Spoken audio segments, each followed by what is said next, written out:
So Deb's kind of doing all things, right? Yeah. And doing it part-time. The two things that I've never really been great at that I've always needed support would be accounting. So I had gone out and gotten all of my accounting outsourced right out of the gate to make sure I had solid financials, with a CPA. And it was time for me to hire a credit person. And so, doing underwriting. So if you imagine like a package, I get an opportunity that comes in. You didn't ever do that with the other stuff? No, I can do it, but I'm not good at it. It's not, again, that's more of like, I'm going to sit down, spread the financials, put this thing together, write up and do all the stuff. And in the beginning, man, I had to do all of it. The docs, the thing. You don't want to do that. You don't want to do that. But I knew that I needed to get a really good credit person in. And we hired a young lady named Madeline Mackin, who actually is just now exiting the business. We've got another credit person coming in. She's got a family business that she's going to go into. And she was the first full time. It's still, man, it's high volume, kind of low margin business. Okay. That's 100% true.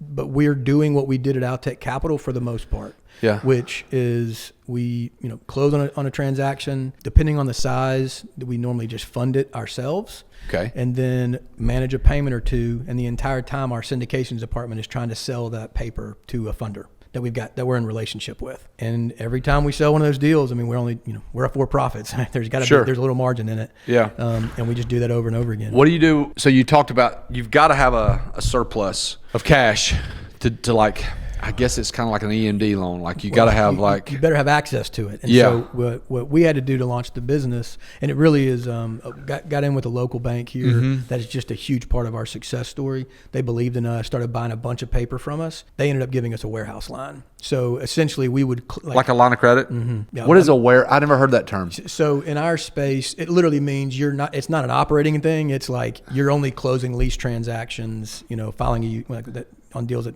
there's a UCC filed, there's a cost to it. We're going to fund those with the expectation that you're going to sell it. You're going to sell it in 2 months. Yeah. So I love doing deals. I love meeting with vendors. I love putting programs together. I love meeting with customers. I love trying to close transactions. But the reality is, for us to scale, I've got to continue to let that part go and really sit in my seat as kind of leader of the business and speak in all of it. And so it's a hard thing for me to kind of to let go of that side. People say that all the time. So it's a very general answer of I got to step back and I got to lead. Give me nuts and bolts of what that is for you.